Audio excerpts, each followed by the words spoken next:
अभिजीत, गोली तो बाएं तरफ से चली है। बस इसका मतलब गोली चलाने वाला इसके सामने नहीं खड़ा था, साइड से गोली चलाई इसने। अगर ये यहाँ पे खड़ा होके बोल रहा था बाईं तरफ से गोली चली है, सर यहाँ कहीं पे होना चाहिए खूनी को। हाँ, पर यहाँ पर तो दीवार है अभिजीत, मतलब खूनी दीवार के सामने खड़ा था, इन सारे लोगों के बीच में। किसी ने तो सुना होगा, देखा होगा गोली चलाते वक्त। ये इधर दीवार पे मेहमान थे इस तरफ? सर 2 या 3। 2 या 3? कितने? सर 3। कौन लोग थे, कुछ याद है आपको? सर गोली की आवाज सुनकर वो लोग भाग गए, जो बचे यहीं बचे हैं। मेहमानों की लिस्ट तो होगी तुम्हारे पास? Yes sir. लाओ। Okay sir. वैसे आप लोगों ने देखा किसी को गोली चलाते हुए? नहीं सर। कमाल है, एक आदमी यहाँ पे गोली चलाता है, इनकी मौत हो जाती है, ना किसी ने कुछ देखा ना सुना, ऐसा कैसे हो सकता है? सर दरअसल हम सबका ध्यान स्टेज पे चल रहे प्रोग्राम पे था, इसलिए गोली कहाँ से आई वो पता ही नहीं चला। हाँ हाँ सचिन, यहाँ पे सारी क्लासेस बिल्कुल ठीक ठाक है, लेकिन इस क्लास पे क्रैक है। अभिजीत, ग्लास में क्रैक है, मगर ग्लास खड़ा का खड़ा ही, गिरा नहीं है। ऐसा क्रैक तो तभी आएगा सर, ये ग्लास किसी से टकराए या फिर बहुत जोर की आवाज हो ग्लास के पास। जरूर ये आवाज गोली चलने की है, और वो गोली इसी ग्लास के करीब से ही चली है। अंके, हाँ आजा। देख, लगता है गोली यहीं से चली है, ग्लास के पास से।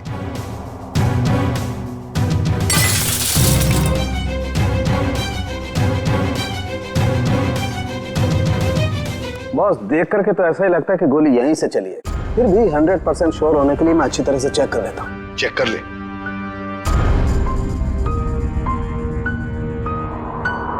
आप लोग उसे बिल्कुल नहीं छोड़ना जिसने विराज को मारा है। बिल्कुल, आपसे वादा करते हैं, जिसने भी ये किया है उसे कड़ी से कड़ी सजा दिला देंगे। तू हिम्मत से काम ले, अगर तू ऐसे करेगा तो काम कैसे चलेगा? चुप हो जा। सीआईडी से आज तक कोई भी मुझे बच नहीं पाया। आप? सर मैं शेखर, विराज का चचेरा भाई। और फिर आप? मेरा नाम आशिका है सर, मैं विराज की वर्षों से बिजनेस पार्टनर हूँ सर। और सर मैं विराज जी का पीए हूँ। तो फिर आप में से किसी को भी किसी भर भी शक है किसने किया होगा ये? नहीं सर, उनकी तो किसी से कोई दुश्मनी नहीं थी। नहीं, दुश्मनी तो थी, नहीं तो कोई खून क्यों करेगा? सर मैं कुछ कहना चाहता हूँ। कहिए। सर विराज जी का आज शाम से बहुत ज्यादा मूड खराब था। खराब मूड? उन्हें तो बिजनेस ऑफ द ईयर का अवार्ड मिला था ना, फिर भी मूड खराब था उनका। इस बात से मैं भी हैरान हूँ, इतने बड़े खुशी के मौके पर उनका मूड बहुत ही ज्यादा चिड़चिड़ा था, और फोन कॉल आने के बाद तो उनका गुस्से का पारा बहुत ज्यादा बढ़ गया। किसका फोन कॉल था? सर ये तो नहीं पता, विराज जी किसी से फोन पर बात कर रहे थे। तुम्हारा दिमाग तो ठिकाने पे है, ये क्या बकवास कर रहे हो तुम? तुम्हें डील कैसे कैंसिल कर सकते हो? छोड़ूंगा नहीं मैं तुम्हें। ये सारी बातें हो रही थी सर। आशिका जी, आपको पता है किस डील के बारे में बोल रहे थे? मुझे इस बारे में कुछ नहीं मालूम। अरे ये कैसे हो सकता है कि आपको इस बारे में कुछ भी पता नहीं? आप तो विराज की बिजनेस पार्टनर थी ना, तो आपको तो पता होना ही चाहिए। सर मैं सच कह रही हूँ, ऐसी कोई डील ही नहीं थी जो कैंसिल हुई है। ऐसा कोई डील नहीं था जो कैंसिल हुआ है, ठीक है? अब हम पता लगा लेंगे कौन सा डील था और क्या हुआ था। मयूर सर, विराज का फोन दो।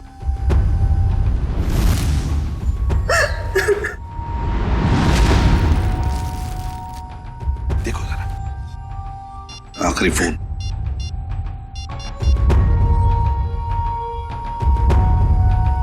नाम तो लिखा नहीं, अनजान नंबर है। फोन लगा के देखो। फोन बंद आ रहा। फोन बंद आ रहा। अभिजीत, फोन बंद आ रहा है, इसका मतलब है विराज की मौत का जिम्मेदार ये फोन कॉल ही है। पता लगाना पड़ेगा ये फोन नंबर है किसका। मनसा, बेकार की जिद छोड़ दो ना। मम्मा प्लीज समझने की कोशिश करो, मुझे सीआईडी के पास जाना ही होगा, मुझे मदद लेनी होगी मम्मा। नहीं, मैं तुम्हें नहीं जाने दूंगी। फिर से हमला हो गया तुम पर तो। मम्मा प्लीज, मैं जो कर रही हूँ वो ठीक कर रही हूँ, let me do it.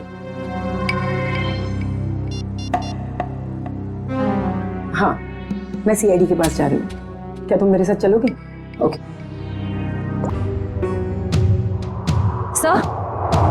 Sir, mobile company वालों से पता चला है कि वो नंबर किसी अर्जुन के नाम पे रजिस्टर्ड है, जो बगोदिया बस्ती में रहता है।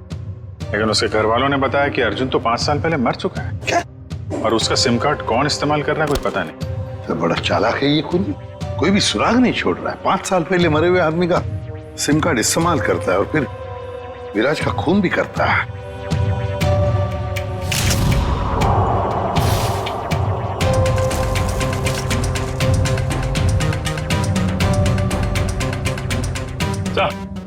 हाँ। ये देखिए सर, ये देसी कट्टा मिला है इसमें से।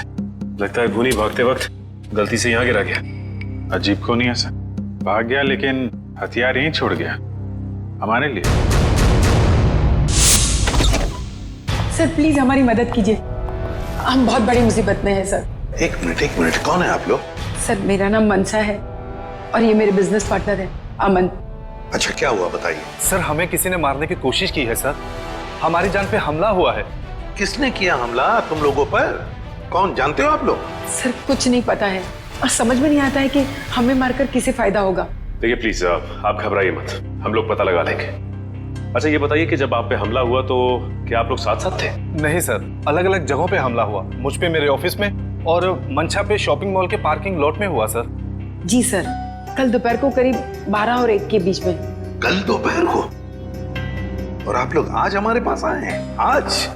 कल क्यों नहीं आए? सर हम घबरा रहे थे सर, बड़ी मुश्किल से हम हिम्मत बटोर के आपके सामने आए सर।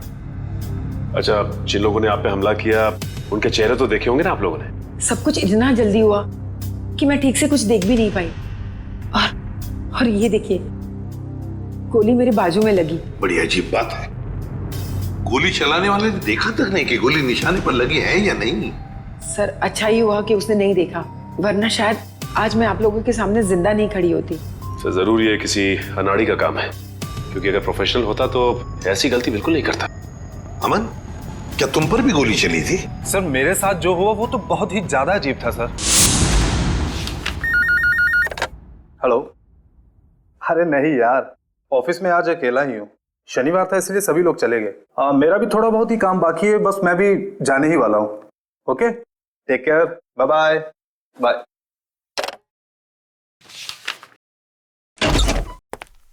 अरे ऑफिस में इस वक्त कौन हो सकता है?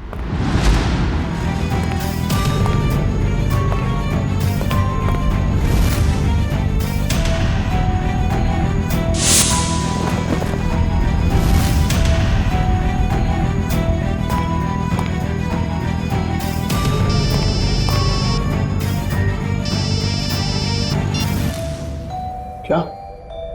उधर रुका था मैं।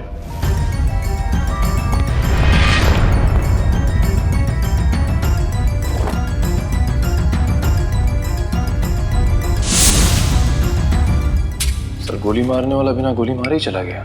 भाई तो सर ये तो बहुत अजीब है। सर जो कुछ भी हुआ, कम से कम मेरी जान तो बच गई सर। दिने, ये तो बड़ी अच्छी बात हो गई। अब आप लोग हमारी एक मदद कीजिए उनका स्केच बनवाने में। सर स्केच तो बनवा देंगे, मगर ब्यूरो से बाहर जाने से डर लग रहा है सर, कहीं फिर से हम पे हमला हुआ तो। अब आप पर कोई हमला नहीं कर सकता। अब आप लोगों की सुरक्षा की जिम्मेदारी हमारी है। एक बात समझ में नहीं आ रही है, मंशा पर गोली चलाने वाला करीब से गोली चलाता है मंशा पर जानलेवा गोली नहीं चलाता, और जो अमन पर गोली चलाने गया था वो बिना गोली चलाए वापस चला जाता है। ऐसा क्यों? नहीं नहीं नहीं, ये कुछ अलग ही चक्कर है। सर ये रहा स्केच। Thank you. जाओ। आपको पूरा यकीन है यही लोग हैं वो? हाँ सर, लगभग ऐसे ही थे। ठीक है, थैंक यू वेरी मच। अब आप लोग जा सकते हैं। लेकिन निश्चिंत रहिए, आपकी सुरक्षा के लिए हमारे सीआईडी ऑफिसर्स तैनात रहेंगे। Thank you sir. श्रेया, देखो क्या ये दोनों पुराने पापी है क्या?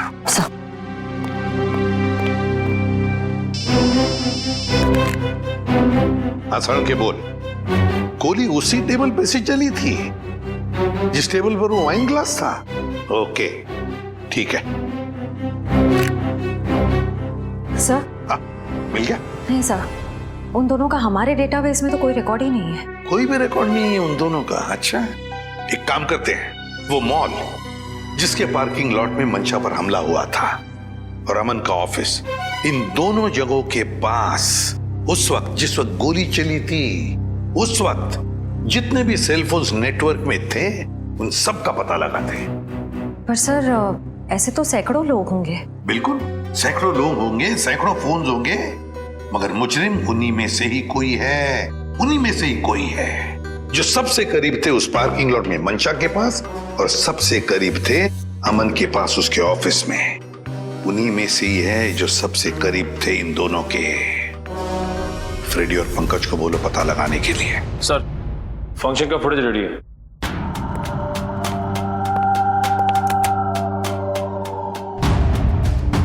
निखिल, अब जूम करो उस टेबल पर जहां से गोली चली थी।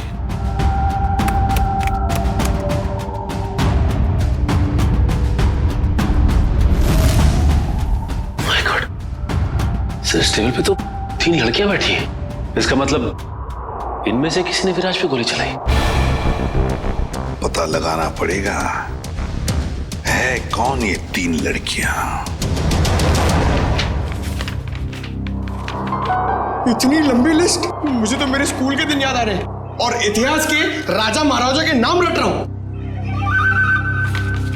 ले भैया, एक और लिस्ट आ गई। इतनी लंबी लिस्ट, सर मैं बेहोश हो जाऊंगा। घबराइए नहीं सर, ये आखिरी है। अच्छा, मुझे तो नींद आ रही है। उस दिन मंशा वाले मॉल और अमन के ऑफिस के पास इतने सारे लोग थे, जो हमें चाहिए उसे ढूंढेंगे कैसे? एक काम करते हैं सर, 2-4 लोगों को फोन करके देखते हैं, हमारा नसीब शायद बुलंदी पे हो और हमें मुजरिम मिल जाए। अच्छा आइडिया है, लगा phone. Inky pinky ponky, Freddy sir loves a donkey, ये वाला नंबर।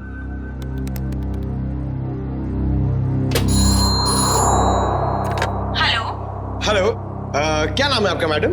तुम्हें क्यों बताऊं? तुम्हें शर्म नहीं आती? अनजान लड़की को फोन करके परेशान करते हो। अरे नहीं मैडम, आप समझ नहीं रही हैं। अगर तुमने मुझे दोबारा फोन किया ना तो मैं सीआईडी को कंप्लेंट कर दूंगी। मैं खुद सीआईडी से हूँ और मैं इंडियन क्रिकेट टीम की कैप्टन हूँ। खबरदार जो फोन किया दोबारा। अरे मैडम, आप समझ क्यों नहीं रही हैं? मेरे पति ने कहा ना तुमसे मुझे फोन करके परेशान करने के लिए। जाओ जाके कह दो उसे, मैं 1 पैसा दहेज नहीं देने वाली। दहेज? अबे क्या हुआ पंकज? दहेज का नाम सुन के तेरे पूरे शरीर में 440 वोल्ट का करंट क्यों दौड़ने लगा?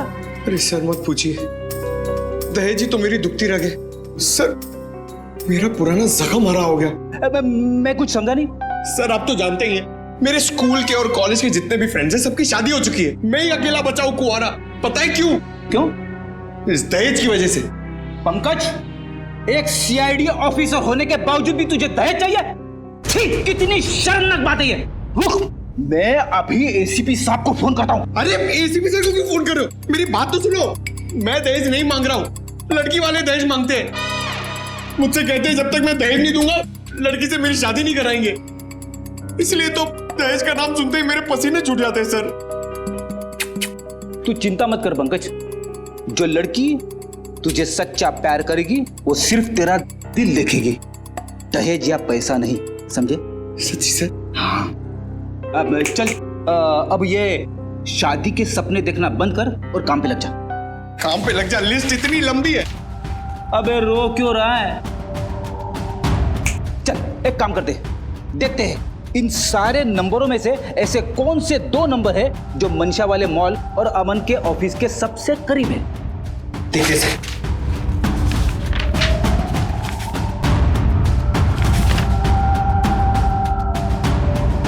सर ये नंबर देखिए सर, सर ये मॉल से सिर्फ 70 मीटर दूर है। सर ये नंबर देखिए, ये ऑफिस से 20 मीटर दूर है सर। एक्सक्यूज मी, ऐसा आप जरा बता सकते हैं कि ये और ये दो नंबर किसके नाम पे? एक मिनट।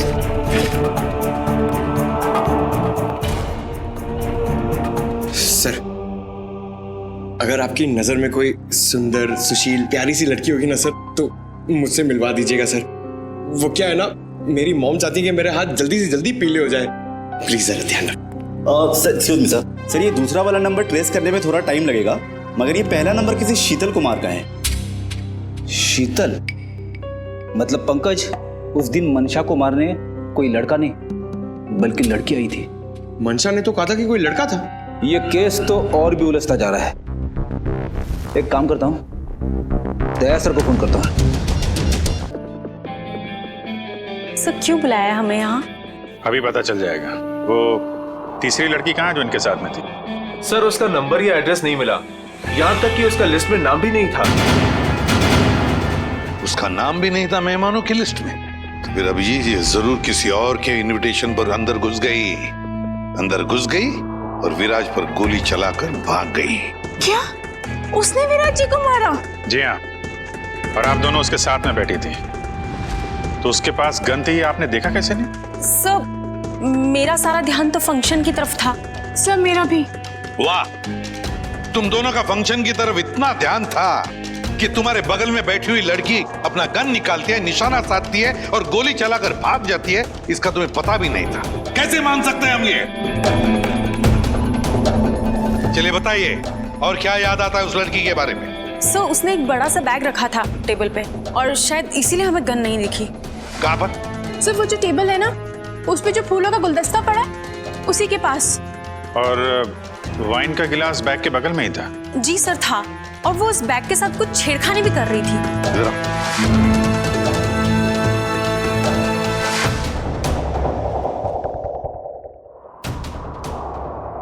तुम दोनों यहाँ बैठी थी? जी सर। और उसने बैग कहाँ रखी थी? सर उसका बैग यहाँ पर था और ग्लास यहाँ पर? जी सर।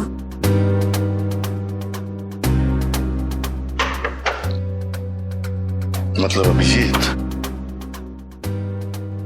बैग के अंदर गन छुपा कर रखी थी। वो कह रही थी ना, छेड़छाड़ कर रही थी बैग के साथ, निशाना साधा उसने और गोली चला दी। सर उसका चेहरा तो हम देख ही चुके हैं, उसकी फोटो टेलीविजन और अखबारों में दे दें सर? हाँ, मगर उससे पहले अभिजीत सीसीटीवी फुटेज चेक करो। सर ये जो दोनों कैमरास है ये फंक्शन हॉल के अंदर के हैं और ये मेन गेट का।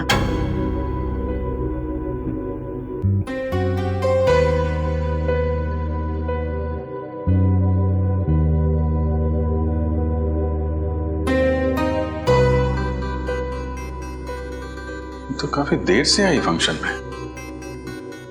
अब जरा ये मेन गेट वाला दिखाना। जी सर। सर ये तो टैक्सी में आई है। टैक्सी में? एक मिनट जरा इसको रिवाइंड करो, कैसे चलाना। पॉज। अब जरा ये नंबर प्लेट है ना टैक्सी का, उस पर जूम करो।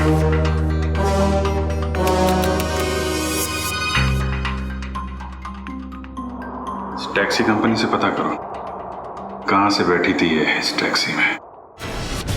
जी हाँ, मैं उसी टैक्सी की बात कर रहा हूँ, VWJA 3856। जी हाँ, 23 नवंबर की रात लगभग 8 बजे के आसपास इस टैक्सी ने एक लड़की को तिरला ऑडिटोरियम पहुंचाया। देखिए इस लड़की की सारी डिटेल चाहिए हमें। जी हाँ, खून का मामला है। क्या कहा टैक्सी कंपनी ने? सर कंपनी वाले सारी डिटेल्स ईमेल कर रहे हैं सर। ओके, टैक्सी कंपनी का ईमेल आ गया।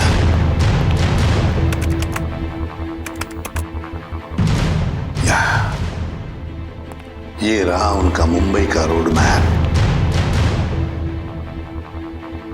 और ये है वो लाल डॉट, ये है वो टैक्सी और उस टैक्सी का रूट ये था, ये देखो, तिरला ऑडिटोरियम।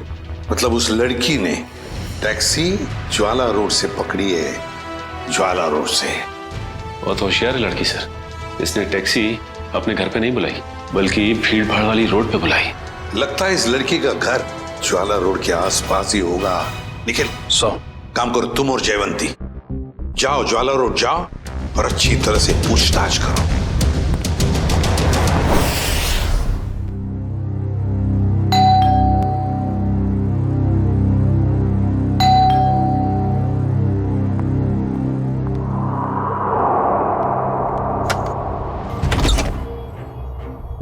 शीतल, क्या? शीतल तुम हो ना? आप लोग क्या कह रहे हैं? ये हेडफोन्स निकालोगी तब सुनाई देगा। I am so sorry. आप लोग तीनों दीपा के कजिन्स हैं, राइट? मैं आप लोग का ही वेट कर रही थी। हम लोग कोई कजिन वजन नहीं है, हम लोग सीआईडी से हैं। सीआईडी? सर सब कुछ ठीक है ना? शनिवार दोपहर 3 बजे तुम मॉल में क्या कर रही थी? कौन सा मॉल? वही मॉल जो जवाहर नगर में है। सर मॉल, मैं कोई मॉल में थी नहीं, और जवाहर नगर तो मेरे घर से काफी दूर है, मैं वहां जाती ही नहीं हूँ। देखो शीतल, ड्रामा करने की जरूरत नहीं है। अगर तुम जवाहर नगर नहीं गई थी तो तुम्हारा फोन वहां कैसे पहुंच गया? पर मेरा फोन तो गुम हो चुका है, मेरे पास है ही नहीं। आप लोगों को मिला क्या? ओह, तो फोन मिलने रहा है, बहाने अच्छे हैं, मगर सीआईडी के सामने ये सारे बहाने पिट जाते हैं, क्योंकि हमें ये भी पता है कि इस वक्त आपका फोन कहाँ है। यहीं पर है, घर पे, नेटवर्क यही बता रहा है। पर मेरे पास तो मेरा फोन है ही नहीं, और नेटवर्क और सिग्नल, हाँ शायद हो सकता है कि मेरी काम वाली बाई ने चुराया हो। मैं उसे इनफैक्ट निकालने वाली थी काम से। अंदर कौन है? कोई नहीं, शायद चूहा होगा। चूहा? आप लोग कहाँ जा रहे हैं? आप लोग मेरी मर्जी के बगैर मेरे घर में नहीं जा सकते। सुनिए, आप लोग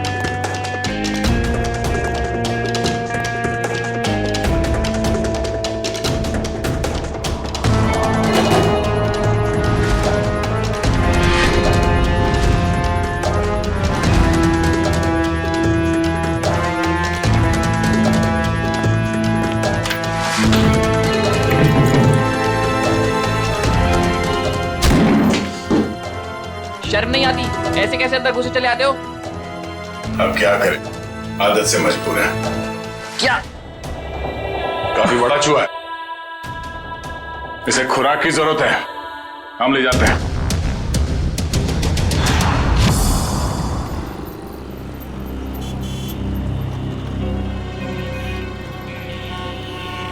प्रॉम टैक्सी में यहाँ से बैठी होगी वो, लेकिन उसे टैक्सी यहाँ से क्यों पकड़ी होगी, कहीं और से क्यों नहीं? यही समझ में नहीं आ रहा है। देख भाई निखिल, तेरी समझदारी जरा मैं हिला देती हूँ। तुझे पता है, एक आदमी जब सजदर जाता है तो वो बाहर टहलने निकल पड़ता है। सजने के बाद टहलने क्यों लगता है? डिपेंड करता है, अगर जवान बच्चा हो तो कुड़ियों छुड़ियों पे लाइन मारने निकल पड़ता है, और अगर बुजुर्ग हो तो खुशी में निकल पड़ता है। लेकिन औरतों और लड़कियों का ऐसा नहीं होता, तुझे नहीं पता? नहीं। लड़कियों के बारे में कुछ तो पता होगा। वो कुछ भी नहीं पता?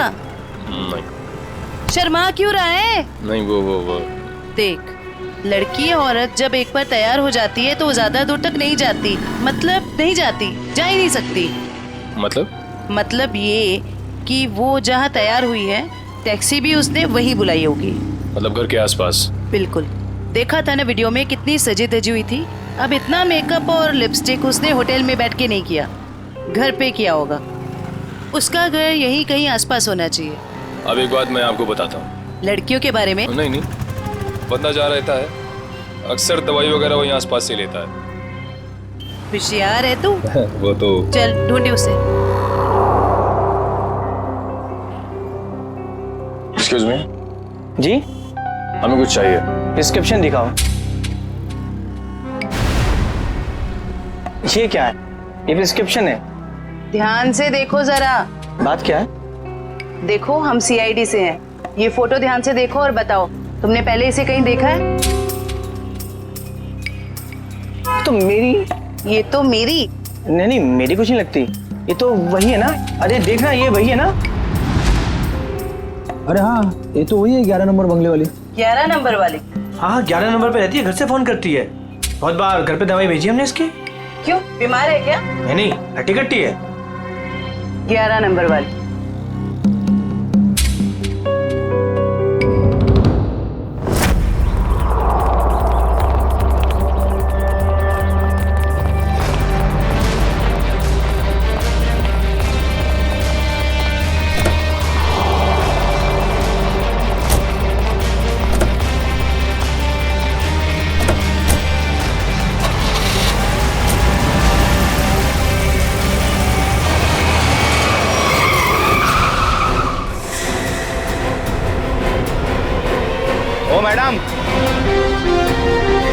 गाड़ी हटाओ।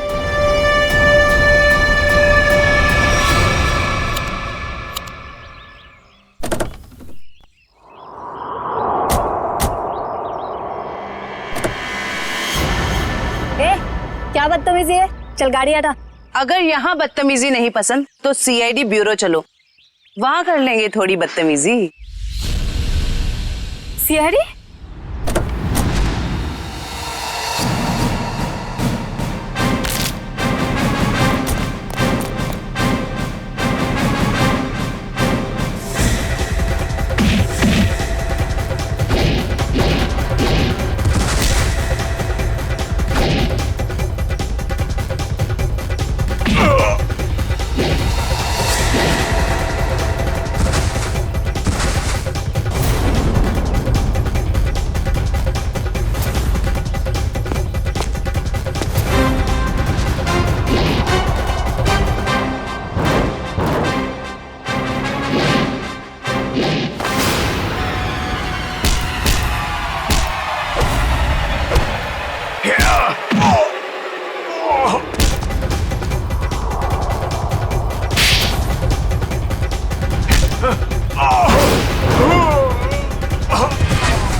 सब प्लीज मुझे जाने दीजिए, मेरी कोई गलती नहीं है। चुप! पैसे लेकर लोगों को मारते और कहते हो तुमने कुछ नहीं किया। किसने कहा था तुम्हें मंशा और अमन को मारने के लिए? प्रीतम ने। कौन प्रीतम? वो बड़ी पार्टियों से सुपारी का कॉन्ट्रैक्ट लेता है और हम जैसे लोगों में बांट देता है। मुझे मंशा को मारने के लिए कहा था उसने, और मेरे दोस्त रिंकू को अमन की सुपारी दी थी। मतलब पैसे लेकर लोगों को मारने का पूरा नेटवर्क ये प्रीतम चलाता है, और फिर मंशा और अमन को मारने के लिए प्रीतम को किसने कहा? प्रीतम को किसने कॉन्ट्रैक्ट दिया था? सब विराज ने। विराज? सर इसका मतलब विराज, मंशा और ये अमन का केस आपस में जुड़ा हुआ है। हाँ, पर मजे की बात यह है सचिन कि विराज ने प्रीतम को कॉन्ट्रैक्ट दिया मंशा और अमन को मारने का, और फिर विराज का ही खून हो गया। सर कहीं ऐसा तो नहीं कि अमन और मंशा ने मिलकर विराज को मरवा दिया हो? तो फिर मंशा और अमन हमारे पास क्यों आते? अच्छा, ये तुम्हें सुपारी मिली थी ना मंशा और अमन को मारने की, तो फिर तुम और तुम्हारे दोस्त नाकामयाब कैसे हो गए? नाकामयाब नहीं हुए थे सर, प्रीतम ने आखिरी वक्त पर सुपारी कैंसिल कर दी थी। प्रीतम ने आखिरी वक्त इन दोनों को मारने का प्लान ही कैंसिल कर दिया? क्यों? ये चक्कर क्या है? मुझे तो लगता है विराज की मौत के पीछे इस प्रीतम का हाथ है। दीपिका। जी सर। तुम्हें विराज को मारने के लिए किसने कहा था? प्रीतम ने। प्रीतम ने? सर मगर प्रीतम को किसने कहा होगा विराज को मारने के लिए? वो भी पता चल जाएगा निखिल। सर मुझे कितनी देर यहाँ रुकना पड़ेगा? क्या मैं घर जा सकती हूँ? क्यों? ऐसा कौन सा अच्छा काम किया है जो तुम्हें हम जाने दें? एक खूनी को बचाने की कोशिश की है तुमने, समझे? सब मैं इलेश से प्यार करती हूँ, इसलिए भाग गई थी। तो कौन सा बड़ा काम किया इलेश से प्यार करके? इसे बचाने की कोशिश की तुमने, उसे तो सजा होगी, मगर तुम्हें भी होगी सजा। चले जाओ इसे। चलो। इलेश, तुम्हारे पास प्रीतम का नंबर और एड्रेस तो होगा ना? सर मेरी बात प्रीतम से कभी डायरेक्ट हुई नहीं, हमेशा उसकी सेक्रेटरी जिया से ही बात होती थी। दीपिका, तुम्हारे पास नंबर है प्रीतम का? नहीं, मेरी बात हमेशा उसकी सेक्रेटरी जिया से होती थी। तो फिर सेक्रेटरी जिया का नंबर दो हमें। सर कोई एक नंबर हो तो बताएं, हमेशा नए नए नंबर से फोन करती थी वो। और हाँ, किसे बांधा है उसकी सारी जानकारी एक लिफाफे में डालकर घर के बाहर रखती थी। नए नए नंबरों से फोन करती थी। बड़ी चालाक समझती है ये अपने आप को सेक्रेटरी जिया, लेकिन उसे पता नहीं अब उसका पाला पड़ा है हमसे, सीआईडी से। अब ज्यादा देर बच नहीं सकती वो। जिया ने जिन जिन नंबरों से तुम्हें फोन किया है वो सारे के सारे नंबर चाहिए हमें अभी, इसी वक्त।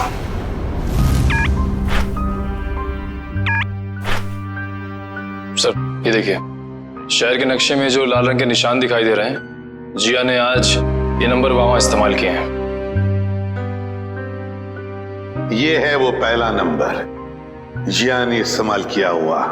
राजा पार्क से लेकर खातीपुरा गया है और 30 मिनट तक बात कर रही थी, 30 मिनट तक। और फिर खातीपुरा से वो श्याम नगर आई।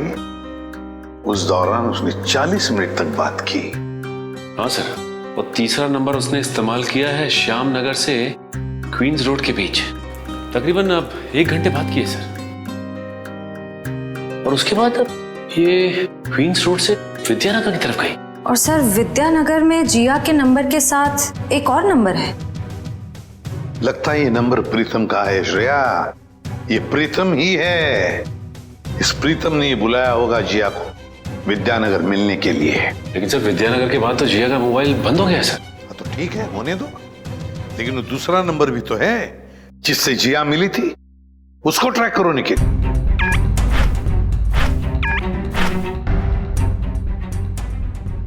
सर फिलहाल ये नंबर सिविल लाइन के किसी बंगलो में है, बंगलो नंबर 17।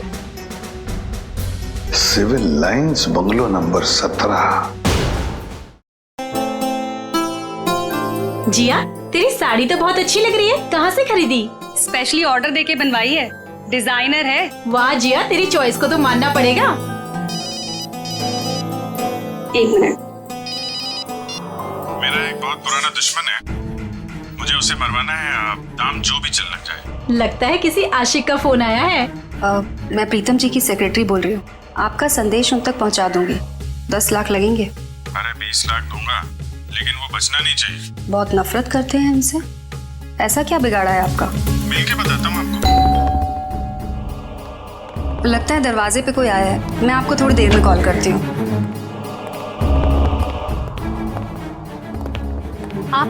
नहीं, वो मैं ही हूँ। आपसे मुलाकात भी हो गई। आप कौन है? वैसे तो मेरा नाम अभिजीत है, लोग मुझे सीनियर इंस्पेक्टर अभिजीत के नाम से जानते हैं। सीआईडी में काम करता हूँ।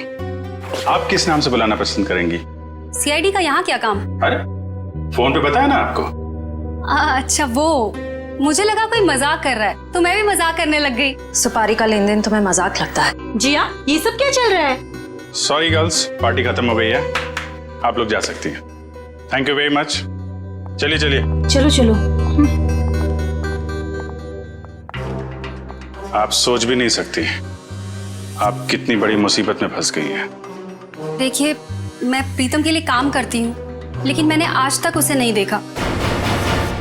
वाह सर, अभी तक ये कह रही थी कि प्रीतम को जानती नहीं है, अब कह रही है देखा नहीं है।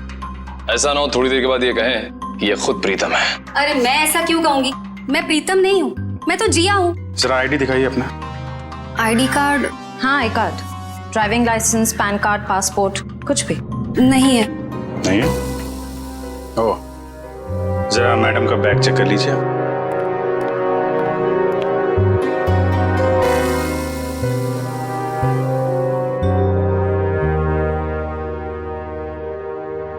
सर इस खूबसूरत चेहरे का नाम है प्रीतम योगिता। अच्छा, तो आप प्रीतम हैं? भाग के कहाँ जा रही हो? पहले अपने चेहरे का मेकअप तो करवा लो।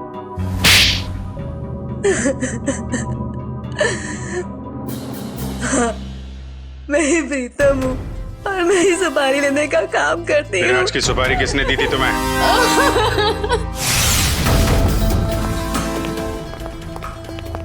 माफ कीजिएगा, ऐसे ही चले आए। क्या करते, काम बहुत जरूरी था। आपने दीपिका को गिरफ्तार कर लिया? जी, सीआईडी से वो बच नहीं पाई। लेकिन उसने ऐसा क्यों किया? विराज ने उसका क्या बिगाड़ा था? नहीं, विराज ने दीपिका का कुछ नहीं बिगाड़ा था। तो उसने मेरे भाई को क्यों मारा? क्योंकि किसी ने सुपारी दी थी दीपिका को विराज को मारने की। विराज की सुपारी? लेकिन विराज की सुपारी किसने दी? एक ऐसे इंसान ने दी जो इस वक्त यहाँ मौजूद है हमारे बीच में, और जो विराज की मौत पे मगरमच्छ के आंसू बहा रहा था। कौन? हाँ? शेखर, तो भागने दौड़ने का बहुत शौक है आपको? हमारी जेल के बाहर एक बहुत बड़ा मैदान है, वहां आपका ये शौक पूरा हो जाएगा।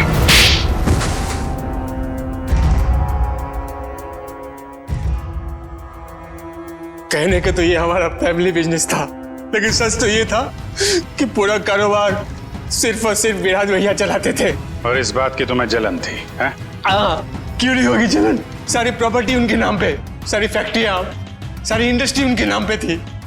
भिखारी जैसा महसूस करता था, इसलिए मैंने विराज भैया के प्रतिद्वंदियों अमन और मनसा के साथ हाथ मिला लिया। और तुम तीनों का एक ही मकसद था, विराज की बर्बादी। हाँ, जब विराज भैया को एहसास हुआ कि अमन और मनसा दिन दुगनी रात चौगनी तरक्की कर रहे थे, तो उन्हें बर्दाश्त नहीं हुआ, उन्होंने दोनों की सुपारी दे दी। और इसके पहले कि वो दोनों मारे जाते, तुमने वो सुपारी कैंसिल करवा के विराज की सुपारी दे दी। हाँ, तो क्या गलत किया मैंने? विराज भैया कौन से दूध के धुले हुए थे? हाँ, वो दूध के धुले नहीं थे, लेकिन तुम्हें उन्होंने एक छोटे भाई से ज्यादा अपने बेटे की तरह समझा था। तुमने जो किया है ना शेखर, उसका तो प्रायश्चित तक नहीं हो सकता। प्रायश्चित के लिए बहुत टाइम मिलेगा, जेल की सलाखों के पीछे फांसी का ऑर्डर आने तक।